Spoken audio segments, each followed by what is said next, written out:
that you're going to sell. However, you know, that's not always a possibility.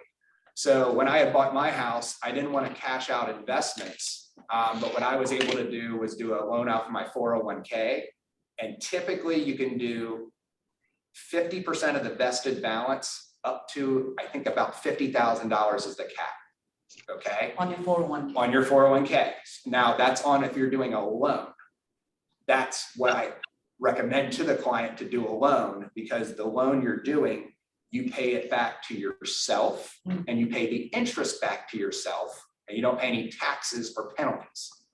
You do have an option to do a hardship withdrawal, which I believe that allows you to take out more than 50,000. However, with doing the hardship withdrawal, you're paying taxes on it, and most times you're going to pay a penalty, I think, and I'm not a CPA here, by the way, check with your CPA or the IRS. I think that the first house you buy, you may be able to eliminate the penalty with pulling out for the hardship withdrawal. I think, I don't know that for sure, so check with your CPA. Now, this is if the 401k is with your, or 403b is with your current employer. Okay, so this is somebody that you're currently working at. If it's from a former employer, and this, I'm not a financial planner, I'll put that out there as well too. And like I always recommend the clients, they need to check the terms of withdrawal on that retirement account. What are the terms if I pull the money out? There's going to be options under loans, withdrawals, know my options, borrowing against. Us being the lender will actually ask the borrower to provide us a copy of those terms of withdrawal. And then they can typically find that by either going online, logging into their portal with that finance company, and it will give them the terms. On mine, the amount that I pulled out was $50,000, and I was able to spread that loan out over a 30-year period. Okay, and then you start paying it back with every paycheck. Now, depending on the amount you're pulling out, you may not be able to do it over 30 years. It may have to be 15 years, 10 years. Again, like check the terms of withdrawal with whoever your retirement provider is. So fast forward, I sell my house. I can have the proceeds then, and I can send a cashier's check in to pay that 401k loan back. You're paying the 6% interest back to yourself. And quite honestly, that 6% interest now is doing better than what my 401k actually has done so far this year. So definitely not all loss. So that is an option. Now I paid mine back like way earlier than the 30-year mark. Okay. So somebody, I believe options are 5 years, 10 years, 15 years, or 30 years, depending on the amount that you're pulling out of the 401k or 403b. Now, again, that is if it's with your current employer. I have a client right now, lives in Auburndale, buying in St. Petersburg. Most of her assets are wrapped up in this house, hundreds of thousands of dollars. And I think that's a situation where that's probably the case for a lot of people right now, with equity being so high. So my client has a 401k that was with a previous employer. She had about $70,000 in it. So I called my financial advisor. I was like, listen, if she pulls it out of the 401k for an employer that she's no longer at, she's going to be paying a hardship withdrawal and a penalty on it. So, hey, do we have any options here? And my financial advisor had mentioned that she could convert the 401k or 403b, it was one or the other, over to an IRA. And I believe she's with Fidelity, and I think he converted it from a 401k with Fidelity over to an IRA with Fidelity. And she is able to withdraw the funds off the IRA for up to 60 days. I'm not sure if he could get her 90 days, but up to 60 days. And if you pay it back within that 60-day mark, you could get away without paying the taxes and without paying the penalty. So now she converted it from a 401k to an IRA, and then you have to pay it back. Now, if you don't pay it back within that time, then I believe you're stuck paying the taxes on it. You know, but you know, rates are continually rising. Seems like. All right, what Rod says, 10K is okay with no penalty if it goes out for your primary residence. Okay, 10K with no penalty. Yeah. Got it. So, and that's good to know. So always having a CPA and a financial planner that you can have on speed dial, so to speak. So like I do conference calls, quite often, myself and the real estate agent and the buyer, myself and my CPA, even if they don't have a CPA, myself and my CPA and them, myself and my financial planner and them. If they have their own CPA, we'll certainly reach out to their CPA, or if they have their own financial planner, we can reach out to them. However, it's easy for me to get a hold of mine, so I can even call and just ask an in general question. I'll say, hey, by the way, they already have their own CPA. However, I just have a quick and general question. So that's good to have them on speed dial, essentially. They can call and ask questions, because you don't want to ever, as the real estate agent, as the lender, want to talk taxes, talk investments, as specifics. It's good to know in generals, and just kind of like I'm talking here. I'm not a licensed CPA, I'm not a licensed financial planner, but the more I can learn about different vehicles and tools and ways to help our buyers succeed in this ever-changing, crazy, ridiculously competitive market, that's what you need to keep in your tool belt. On one of my investment accounts, I have you can on your mutual funds or on stocks, lots of times you can do a line of credit off of that. So I was able to set up a Goldman Sachs line of credit that it's at a 3% interest rate or 3.5%, and you only pay interest on it if you use it. And that's based off of investment accounts that I have. So check with your financial planner, check with your CPA, use a real estate agent, a lender that, is always striving to learn as much as they can to help you win. So if somebody has the ability to do at least 5 to 10% down, up to roughly a $1.2 to $1.3 million purchase price, if they have the ability to do that, they can buy a house before they sell a house.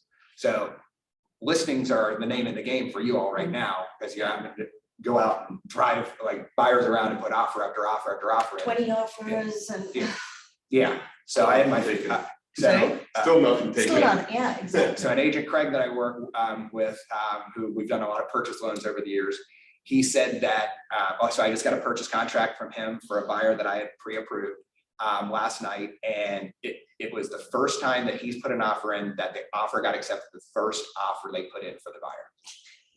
And he goes, I can't even remember how long, because Craig and I have plenty of other clients that he's putting in offer after offer after offer. And, these are buyers that we have had underwritten, that we're giving certificates showing they've been underwritten in addition to the pre-approval letter. So where that helps the buyers out.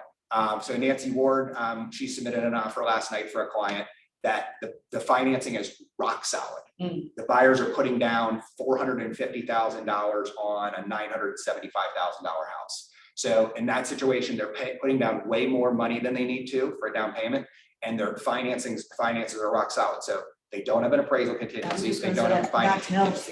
Your appraisal goes out, that's half the battle won. Yep. So they waived that. Now, I've been doing this since 2003. I wouldn't say I used that strategy a whole lot prior to 2020, right? I mean, absolutely not very often. Oh. However, a property that my wife and I bought in Georgia, we waived the financing contingency, waived the appraisal contingency. You got to do what you got to do. Do what you got to do. Putting down heftier escrow deposits. So when we had purchased our house that we're living in now, we did a first and second combo loan. Okay. So the benefit for that is you do a conventional first mortgage and you do a home equity line of credit on the second mortgage. The home equity line of credit is interest only, and that works out great if they're selling after they buy, because then they can use the proceeds from the sale of the house to pay off that second. Okay. I have had a client that just closed working with an agent that the purchase price was like 1.1 or $1.2 million. They were selling their house in North Carolina and they were moving here. Well, we did a first and second combo loan where he put roughly 10% down, maybe a little more, but he only had to put 10% down. The first mortgage, so the conventional first mortgage loan limit is $647,200. Anything above that is a jumbo loan, okay? Jumbo loans, typically, if somebody's gonna do that, they're typically only gonna do it if they're doing 20% down. And with jumbo financing, typically the max combined loan to value is 80%. So you have to do 20% down. Where if you're doing a first and second combo loan and your first mortgage is a conventional loan, then you can do as little as 5% down and your combined loan to value can go up to 95%. Okay, so 95% combined loan to value. First mortgage plus second mortgage equal 95% of the purchase price or the appraisal value, assuming that they're the same. There is no PMI on the first mortgage if you're at a 95% loan to value, combined loan to value, as long as the first mortgage loan to value is at 80% or less. So the PMI is tied to the first mortgage, not the first mortgage plus the second mortgage. So I used to do a lot of these first and second combo loans back in the day, like in my early years, 2003, 2004, 2005. It was a different market back then. When somebody's doing a first and second combo loan, the interest rate on the first mortgage when there's subordinate financing is not quite as good as it would be if the buyer was putting down their own down payment all on their own without needing the subordinate financing. However, in my situation, when I bought, I didn't want to have to cash out my investments. It was going to be tougher to get a contingent offer accepted. I probably could have did that back then, and that was four or 5 years ago. Oh, yeah, you could have done it. However, like my wife and I, we had 2 young daughters. It was going to be a lot more hectic doing a back-to-back closing, moving, everything like that. So it was just easier to do it like this. And back then, I think it was a difference of if I would have put down like the $300,000 on my own, I would have got like a 4.75 rate on a 20-year term. 4.5% rate on a 20-year term. Instead, I got 4.75. For my wife's peace of mind, Worth it. yeah, Worth it was worth it. So, Therapy costs a lot more. therapy costs a lot more. Very good. So we did it like that. We sold our house. We used the proceeds from the sale of the house. It didn't quite pay off the whole entire second mortgage. However, over that year, we ended up paying off the second. And then what's nice about that is we have an open line of credit. Yeah. So she had a car loan at the time. And let's just say the car loan was $500 a month. Well, we used the line of credit to pay off her $20,000 car loan. And the payment on the line of credit was $100 a month because it's interest only and it's spread out over 30 years. Okay. So with the line of credit, we were able to pay that loan down at a faster rate of time. And then again, you have an open line of credit. So now with the competitive housing market we have right now, I'm looking at getting a home equity line on my house for up to like $500,000. Okay. So if you needed to pay cash for a house, like that was a picture perfect investment opportunity, you have the ability to do that yourself. And we're going to go over some programs that a program called Ribbon that is a guaranteed cash offer, but that's going to be a more expensive way to do it. So if you have a line of credit off of your house, there are banks out there that will pay for the closing cost on that home equity line of credit. Okay. So different banks have different guidelines for loans. So like my bank is Hancock Bank, and I did a line of credit through them. Synovus Bank, they have lines of credit where they'll pay up to like $10,000 on a home equity line of credit. What's closing costs? Where it's closing costs. Now, Okay. different, but like Synovus at one point was requiring like a 780 credit score, to go up to a 90% loan to value. So there's different credit score requirements for different banks, different combined loan to values that they'll go up to. So VanDyk Mortgage, at this time, we don't do home equity line of credits. We are throwing it around. Right now we do, conventional VA, FHA, USDA, we do all that. Now, when somebody's purchasing a house and they're doing a first and second combo loan, VanDyk Mortgage does the first, and I'll still handle directing traffic, so to speak, on the second. You know, no matter whether one of our main home equity line of credit lenders is somebody that nobody really ever heard of, is Symmetry Lending. And they send it out. They have like 5 different credit unions that they work with, but their customer service is lights out. Now, they don't accept, you couldn't call Symmetry to get your own line of credit personally. So it has to come from us being the lender through us. So As a broker. a broker. Like if VanDyk Mortgage is doing the loan on the first mortgage, we're the direct lender on it. However, the second mortgage is essentially kind of brokered. So I'll figure out how much time we have. Symmetry Lending can get them closed in a few weeks. Where if you're going through Synovus Bank, it might take you 35 days. It might take you 25 days, but you know, so I just kind of figure it out what's going to make the most sense. Like Symmetry Lending, they follow to the T, the Fannie Mae, Freddie Mac guidelines, where like Synovus, I had called them on their line of credit, like for a W-2 buyer, they also want your tax returns. So there may be something on somebody's tax returns, like a side business, like I've worked with VanDyk Mortgage, I'm W-2, but you know, you have like an LLC for investment properties that you have that you maybe take a loss on. So different banks have different guidelines. So just let us kind of figure that out. So after, you know, somebody sells their house, they use the proceeds to pay off the second. Let's just say it's a situation though, where they were buying a house. Where'd you say the markers are? Here.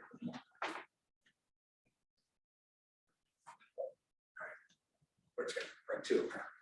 Let's say you were buying a house, and they're probably not gonna be able to see this on Zoom, right? Again, They can. Okay. So if they're buying a house for $800,000 and the maximum conventional loan amount is $647,200. $647,200. Is that the jumbo? That's That's the conventional Jumbo loan. loans? Yeah. That's an odd number. Yeah. Thank you. So, and I was a math major in college. I was doing that in my head, and John did it faster in his head. So, okay, you beat me. Okay. You were talking. So that's We knew that. that's their required down payment. So 20% of 800,000 is 160,000. So a jumbo loan would actually be a larger down payment than doing a conventional loan. Now, in this conventional loan, we are less than an 80% loan to value. So an 80% loan to value would be $640,000 even, because 20% of 800,000 is 160. 160 from 800,000 is 640,000. So in this situation, the 647,200, you're going to be above an 80% loan to value, and you're going to have mortgage insurance. Okay, so you'll have PMI. The PMI companies are very competitive now. The monthly PMI is super cheap, super cheap. So let's just say they have the ability to put that down without selling their house. Okay, so they put that down without selling their house. Their loan amount is 647,200. They have some monthly PMI on there. Fast forward, move in, close. They sell their house, and they have $100,000. $100,000, $200,000, $300,000 of proceeds from the sale of the house. They can put that towards the first mortgage. Okay. So it's called a principal reduction payment, and we can recast the principal and interest portion of the loan. So you're on a 30-year fixed at a 5% rate at a $647,200 loan amount. The principal and interest is based off of the $647,200. After they make 6 mortgage payments on the new purchase loan with us, they can do a principal reduction payment on that mortgage, and we will recalculate the principal and interest portion of the loan one time. Okay, there's a $300 charge to do that. They have to make 6 mortgage payments first, but then their principal and interest, let's just say they put $300,000 down, principal and interest would be based off of, instead of $647,200, you're subtracting off $300,000. Then your principal and interest based off of $347,200. You can put extra money towards the principal whenever you want. However, it doesn't lower your monthly payment. So people are always like, hey, well, I'll just make an extra payment a year, and that'll pay it off, 5.5 years sooner. That is technically true, but it doesn't save you $1 in interest until the loan is paid off, because your principal and interest is already set at the time of closing. The exact amount that's going towards principal and interest on every one of those 360 payments on a 30-year fix, or 240 payments on a 20-year fix, it's already predetermined exactly how much is going towards principal and interest on every one of those payments. So if you put an extra $5,000 towards your mortgage payment this month, your loan balance would be less for your payment the next month. However, it would not change the amount that is going to be appropriated towards principal and interest on that payment, or the next payment, or the next payment, or the next payment. Doesn't save you $1 in interest until the loan is paid off. So if you sell that house before the term's up, it did not save you $1 in interest putting extra money towards the principal. Unless you do this principal reduction payment where you have to contact your servicer, you have to tell them you want to do a principal reduction payment with a recast. It does not change your interest rate, and it does not change the amount of time that's left to pay off the loan. All it does is just revert back the principal and interest would be on the original loan amount, would be based off of the whatever amount you're applying towards the original loan amount. So your principal and interest would be based off of $347,200. So, that's going to lower the payment considerably. And now they could refinance, at the lower loan amount. However, if rates are higher then, as opposed to lower, then this is a better route to go. Okay, they have to make 6 mortgage payments first before they can do the principal reduction payment. They would request the recast feature. This is on conventional loans only. You can't do it if they did an FHA loan, a VA loan, a USDA loan. It's on conventional loans only. So some jumbo loans a lot of times will allow for that. However, that's going to be at higher loan amounts than $647,200. So your principal and interest would then be based off of $347,200. So then at the same time you're asking the servicer to do the principal reduction payment, you're going to ask them to remove your monthly PMI. Okay, you're going to do those both at the same time. But this is, so people are like, well, the payment's going to be a lot higher for those 6 months. Yes, but Anjali, how long is it taking you to sell a house these days? Okay, and most of them are closing within 30 days ish, right? Yeah. So if they close on the house that they're buying in May, their first house payment's not till July. They close on the house they're buying on May 15th. You're listing their house, May 16th, or maybe during the process, you might be listing it after their inspections are done on the house they're buying, the appraisal's done on the house they're buying. You may be taking pictures and listing it then. So realistically, they could easily have the proceeds from the sale of the house before they even make their first mortgage payment in July. So, okay, yes, you're going to have higher payments for 6 months based off the $647,200, but you're going to have $200,000 from the sale of your house, $300,000 from the sale of your house to help, take care of the higher payment. And then after you make your 6th mortgage payment, then you can do the principal reduction payment with the recast feature. So this is a way, to help you get more listings, because people are nervous about having 2 mortgage payments. I hear that all the time. Every trick in the book, right? Yeah, hey, we're gonna have 2 mortgage payments. No. Maybe, maybe not, but I would think worst case scenario, maybe a month, you might have to double up. Probably worst case scenario. So, so I'm having these conversations all the time. And again, this can work up to like 1.1, 1.2, $1.3 million purchase price. So the max conventional loan Wait amount. 1 second, you're saying that the principal reduction payment issue can work on, or what you said, what works till 1.11? So somebody buying a house, as long as they can do 5 to okay. 10% down, doing a first and second combo loan, Okay, up to about a $1.2, $1.3 million purchase price. The max loan amount on a conventional loan is $647,200. And then most times the max line amount on a home equity line of credit is $500,000. For the home equity line of credit, you can pay that down prior to the 6 months. You can pay that down immediately. But what there will be a prepayment penalty if you try to close it out. But there's no reason to close out that home equity line of credit, because it's an open line of credit for you to use, and you're only paying interest if there is a loan balance on there. And you're only paying interest based off of what the loan balance is, not what the line of credit is. So after my wife and I, we paid off the line of credit, we then paid off her car loan. We weren't paying the interest based off of like the $200,000 line of credit we were available. We were only paying it off of the $20,000 car loan that we paid off. So it's like a glorified credit card. A glorified credit card at a much lower interest rate. And now the lines of credit are actually lower interest rates than what the first mortgage rates are. Where during 2020 and 2021, when conventional rates were ridiculously low, the second mortgage rates were actually higher than the first mortgage. Well, in this situation, It's the opposite. Flipped. yeah, until the Fed start raising, the Yeah. Fed's funds rate, most of the home equity line of credits are tied to prime. So what is your max on a HELOC? You Um, just said I missed it, sorry. Well, if you're doing a first and second combo loan, a lot of the second mortgage providers won't go above a $500,000 line of credit. If somebody's doing it as a primary residence, if it's a second home, I think a lot of them limit it at a $250,000 line of credit. And on a second home, I believe most of the providers are going to make you do 15% down if you're setting it up as a first and second combo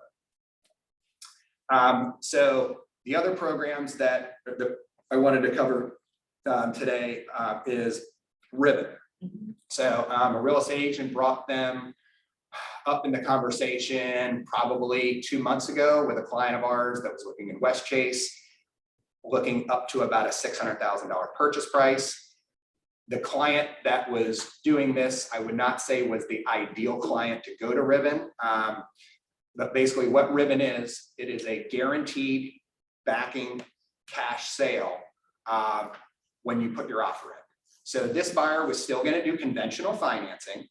This buyer was only doing 3% down conventional financing because he didn't have a lot of extra funds. And Ribbon, to do the guaranteed cash sale, they take 1% of the purchase price. So if your purchase price is $600,000, that was $6,000. That's to back the deal with cash. However, the buyer's intention is still to do a loan. VanDyk Mortgage was still going to do a conventional loan. And as long as we had enough time to close it, we would close it as normal, and he would pay Ribbon the 1% fee for guaranteeing the cash sale. So basically, I had mixed feelings about it. So they're essentially printing a piece of paper for $6,000. Yeah, So I have mixed feelings. However, rates back in January were like in the low threes. So he would have been better off to pay that $6,000 fee back then versus now rates are, potentially low fives, so it would have worked out better. However, he didn't end up doing that. That buyer, again, he was only doing 3% down. He was having to get money from a relative for the closing cost and paying Ribbon that $6,000. I was like, it's tight for you. yeah. And he was going in $50,000 over the list price. So there was going to be an appraisal gap. So now if Ribbon ends up having to pay cash for that home, they charge a 2.75% fee. And then they rent it back to the buyer for 6 months. And then repeat that, if Ribbon, Ends up having to pay cash for that so property. isn't the idea that they pay cash, isn't that the whole premise? Well, the idea is they only have to pay Ribbon the 1% and they do a loan. VanDyk Mortgage does the loan, we close it in time. But the seller accepts the contract because it's a guaranteed cash sale if you can't get the financing done in time. So there's 2 programs with Ribbon. And basically, depending on if Ribbon is using their cash or if financing is going through, will ultimately determine whether you're paying 1% to Ribbon or 2.75% to Ribbon. You can start the transaction with financing, piggybacking along with the contract offer that Ribbon is on. And if you get your financing approved by the closing date, everything will get handled like a regular real estate transaction where you just pay Ribbon 1% for basically being like a guarantor on the transaction or deal. If for whatever reason your financing can't be done by the closing date, Ribbon now is stepping in and paying their cash to buy the property and will rent it back to whoever the buyers are for up to 6 months. But now you're paying 2.75%. It is my understanding that the real estate agents do get paid at the time of closing, Correct. even though Ribbon is going to take title to the property. So if the buyer ends up having to have Ribbon pay cash for that property, they can purchase it within that 6-month period at any time on a conventional loan, on a VA loan, on a USDA loan, okay? If they're doing an FHA loan and the buyer is moving into the property, which usually happens right after the closing, FHA will require that buyer to be in the house for 6 months before they can buy it with only putting 3.5% down. FHA will require them to be in the house for 6 months to only put 3.5% down. If they're buying it prior to the 6-month mark, they'll have to do 15% down. And the reason for that is there's an FHA identity of interest clause in there. So if you moved into your house that your parents owned, okay, and you're renting it from your parents or you're just living there and you've only been there for 1 month, the maximum loan to value, if you're doing an FHA loan until you're there for 6 months, is 85% of the purchase of the appraised value. Okay, so you have to do 15% down. It's a weird guideline that FHA has. It's weird. But when there's an identity of interest, if there's a relationship between the buyer and the seller, so family relative, or you have a lease between yourselves, that's a relationship, and FHA requires you to be in the house for 6 months before you can only have to put 3.5% down, which is the minimum down payment for FHA. So it's only if there is that relationship. Yeah, but the relationship will be established between Ribbon and them because they're going to sign a lease agreement for 6 months. So you're screwed either ways. For 6 months, yeah. Well, and normally on an FHA loan, you can't, if the seller takes title today, the contract can't be written for an FHA buyer until the 91st day because of the FHA flip rules. So you buy a house and you're going to flip it, you can sell it to a conventional buyer, a VA buyer, a USDA buyer, the day after you close. Yeah. Okay. If the buyer is doing an FHA loan, you cannot write that contract until the 91st day. Now, what about on conventional loans in regards to the flip policy? Is there going to be any craziness when it comes to buying it back from Ribbon now as the seller on conventional? Let's say if we can't get financing approved, is there going to need to be another appraisal? Or are they going to be able to go off of, like, if Ribbon is paying cash for the property, I guess my first question is who pays for the appraisal? And if we're doing the buyback from Ribbon on a conventional side, is there another appraisal that's ordered? My understanding is Ribbon does their own, I don't know if you call it appraisal. They do their own due diligence when you're putting the offer in, where they'll say, hey, listen, property's listed for 550, you're offering 580,000. We feel the property, it will appraise for 580,000. Then they don't technically do an appraisal, like they do like an ABM or a BPO. They do their own due diligence because they don't take that long to do that. I think they have you the answer within 24 hours. Now, in the event property is listed for 550, Ribbon guarantees that it's going to appraise for 580. House only appraises for 560. It is my understanding, the way the guidelines are currently, that Ribbon will actually give whatever that difference is between what it appraises at and what they guaranteed it at. That's what I understand. Yeah. Even if you only pay them the 1% and you don't need them. Okay. Now, I haven't seen that play out yet and how the lending guidelines are going to look with that, because essentially that's kind of a gift in a way from a third party. So I haven't seen that come to fruition. I don't know how that works. Okay. So have you had any that have closed with Ribbon as yet? No. The first person I heard about this was a buyer that wasn't an ideal candidate. The West Okay. Coast. So VanDyk Mortgage had Ribbon's representative talk to a lot of our loan originators last Friday or the Friday before that. So that was contract getting accepted today with Ribbon. Yeah. So I'll have one going through. I mean, if you have somebody's buying a house for 350,000, not that there's a whole lot of those out there, or 400,000 or 450,000. I mean, 1% of that isn't that much money to guarantee the cash sale. Getting in, You know, I mean, now I believe they cap it at $1 million purchase price, and I believe it's primary residence purchases only.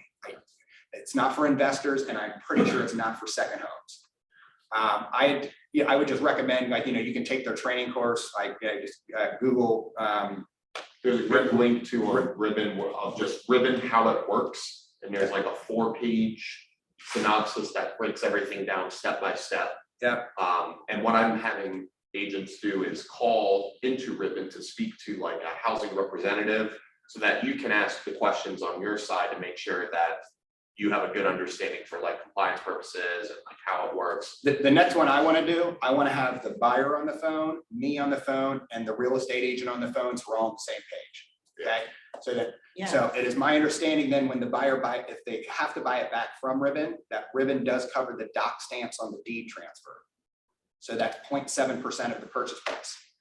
So in other states, Ribbon, where there isn't doc stamps, may only charge a 2% fee if they have to pay cash. In Florida, it's 2.75, and the reason for that is for the doc stamps on the deed, because they're about 0.7% of the purchase, not about, they are 0.7% of the purchase price. So, okay, so I think we covered all that on Ribbon. The second page, I don't know if you want to go to that, John, it was how Ribbon works, how to win the dream home with the Ribbon offer. And we can email these out to everybody, so we don't need to, I mean, I'm basically hitting on all these points now. But yeah, I mean, it's another tool in your belt. So I spent a Saturday night watching all the video short clips on Ribbon's website so I could understand it. And then we had a representative come in and talk from Ribbon with our company. And then we can also roll that out to agents that work with us. We'll, in the future, we'll do like a Zoom class with Ribbon, and then agents and lenders can ask these questions. Just like I thought of the question now, well, how does that work if they ended up if the appraisal comes in lower than what Ribbon's going to guarantee? and they got. It's like a third party gift. I don't, because typically gifts are from relatives. Exactly. Okay, typically. Yeah, conventional, I believe, will make certain exceptions. So I would think conventional probably is the only route that you're going to be able to do that with. I'm not, or maybe VA. So these are all great questions. So sorry, I don't have every answer, but yeah. Well, we're finding out. Yeah. So. Yeah. Learn So, as we go. yeah. So definitely, Yeah. definitely check it out. Something that just came to mind, not related to Ribbon. So I had a client yesterday that the purchase price was $590,000. The appraisal came in at $550,000. Okay. So the buyer was putting 20% down based off the $590,000 purchase price. Okay. Okay. He basically said he would pay whatever the difference was between the appraisal value and the purchase price. The appraisal came in at $550,000, purchase price was $590,000. He was originally putting 20% down at the $590,000. Well, we were able to switch this over instead of at an 80% loan to value where there's no PMI on the loan. We were able to switch it over to an 85% loan to value based off of the $550,000 appraisal value. Okay, 85% loan to value based off the $550,000 appraisal value. His loan amount went down by like $3,500. Okay, it turned out that the house appraised for $40,000 less. His monthly payment went down by $25 a month, and he was only bringing in $4,000 more to the closing table. And the house appraised for $40,000 under. Not a big deal. Basically, the reason that the way we did that, we lowered the loan amount to 85% loan to value, and we did something called buying out of the mortgage insurance premium. So he didn't have any monthly PMI. The cost to do that was only $1,700 to buy that out. Super cheap, no monthly PMI. Again, appraised for $40,000 under. His payment went down by $25 a month, and he was only bringing in $4,000 more. To me, that's a win. Okay, that's a win. And it works out that way when they're putting down, like on a primary residence, if they're putting down, 20% or more, they can actually do as little as 5% down. And then the PMI companies, like I mentioned before, they're so competitive right now, it's so cheap. Like we have a service that will compare all 6 private mortgage insurance companies or PMI companies, and it'll say whoever's the cheapest, and they'll show all of them up there. So I pick whoever's the cheapest. Yeah. I mean, I'm seeing PMI rates, even with buyers only putting like 3% down, be more competitive than where mortgage insurance rates were a year or two ago, with clients putting 5%, sometimes in some situations, 10. even 10% down. Yeah, Correct. it's super I mean, it's competitive. about I mean, even with 3% down, it's usually sometimes like even as close to half of what an FHA mortgage insurance premium would run. If they have good credit. Yeah, it's all, obviously, it's all Yeah. Yeah, If they have based good on credit. credit, but Yeah, the mortgage insurance for FHA, it doesn't matter, great point, Michael, it doesn't matter like what your credit score is, it's the same mortgage insurance factor for FHA loans. Doesn't matter if you have an 800 credit score, 740, 640, 580, same factor, but for conventional, debt to income ratio comes into play, credit scores, if there's 2 borrowers on the loan versus 1, it's cheaper. DTI, all Yeah. of it. So the next one is Easy Knock. I don't even know where I came across Easy Knock, but I came across it somewhere, somehow. We have a buyer with Nancy Ward's team. They own a house. They have a lot of equity in the house, but in this situation for this client, they don't have the ability to do 5% down at the price point they're buying. Younger couple, it's their second home, but the people that are really getting challenged right now, not first time home buyers, but people that like don't, that are only making $100,000 as a family, $20,000 as a family, they're the ones getting affected, the most. So in this situation, they need the equity out of their house to put the 5% down. They don't have a 401k, they basically have 5% saved up in their bank account, but like, what if there's an appraisal gap? So they need to get the equity out of the house. So Easy Knock will pay off their existing mortgage, and they will give them up to 85% of the home's value at that time, and they'll rent the home back to them. This is the house that they're living in, okay? Ribbon's the house they're buying, Easy Knock's the house they're living in. Okay, Easy Knock will pay off Easy Knock will do an appraisal. So let's just say their house is gonna sell for $300,000. Easy Knock will give them 85% of that, which is like 45,000, I think. Correct me if I'm wrong, I think it's $45,000 dollars.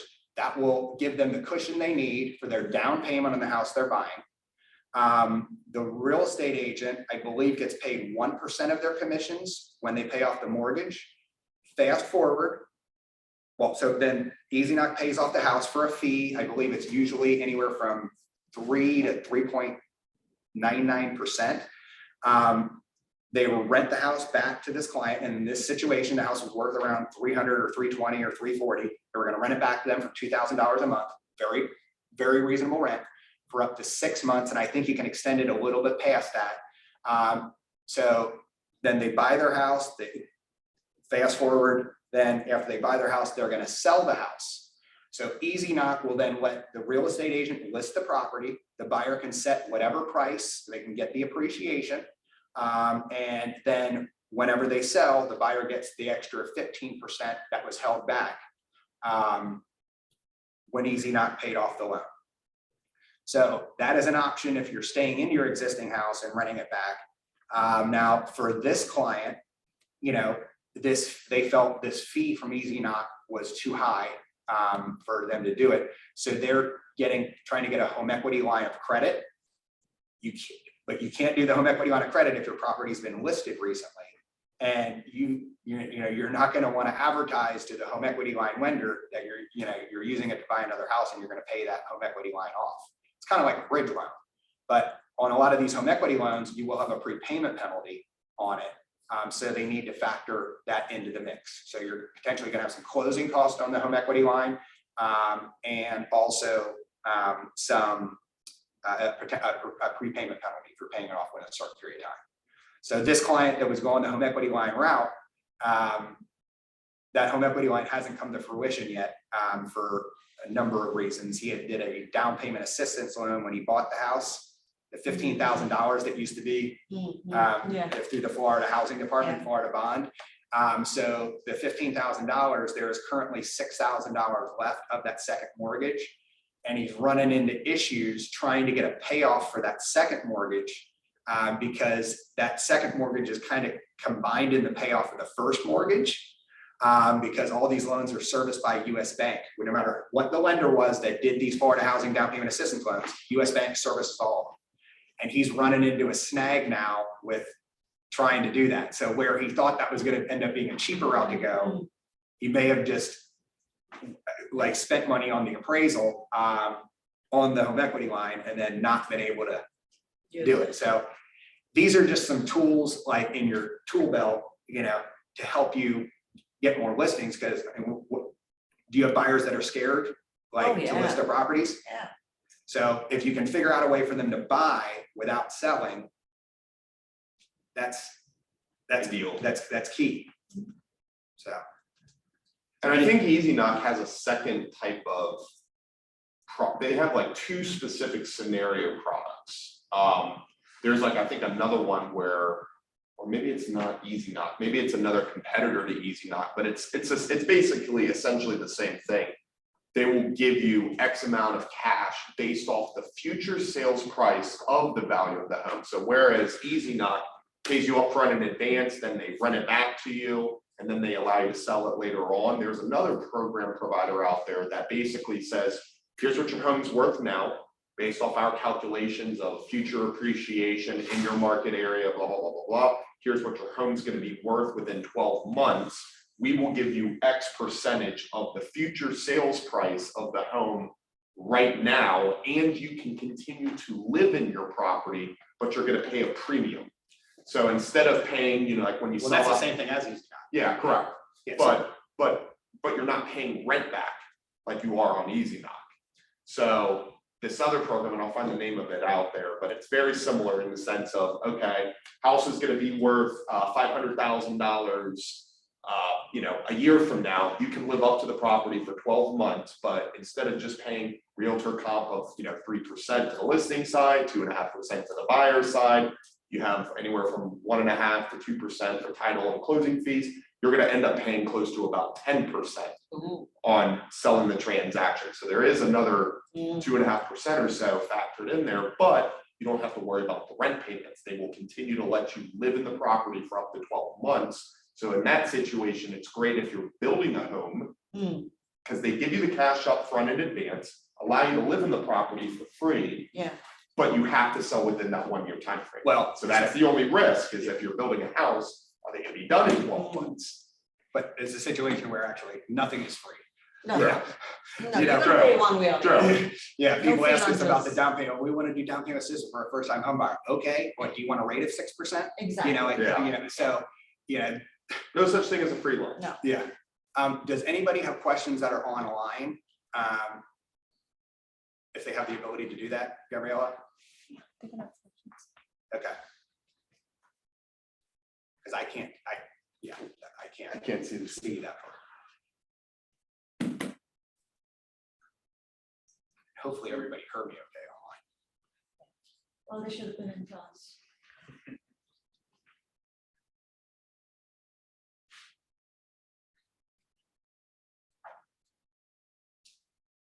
Is there anything in the chats or anybody have their hand raised? John's been answering the questions on the chat, Oh, okay. and Thank if anybody has any questions, go ahead and unmute yourselves and ask now. Speak now or forever hold your peace. Appreciate it. Oh, I just noticed I had my Ohio State Buckeyes cup up here. Sorry, any Florida fans, okay? Coach Coach would be proud of you. Anybody? Any questions? Well, Okay. make one. Awesome. All right, well, thank you for your time. I'm sorry for the technical difficulties in the beginning of this. And anything you want to reach out to us, you can call our office, 727-214-6400. You have a list of who attended, right, Gabriella? So we could email out. We have the packets for EasyKnock and for Ribbon. We can email that out, right, to everybody. Okay, awesome. Yeah, and call us with any questions. I know this is a lot to kind of Yes. throw on you, but like these are conversations that we are having with clients, you know, on a daily basis. Well, good thing we know where to find you. Thank you, Shawn. Okay, thank you, everyone.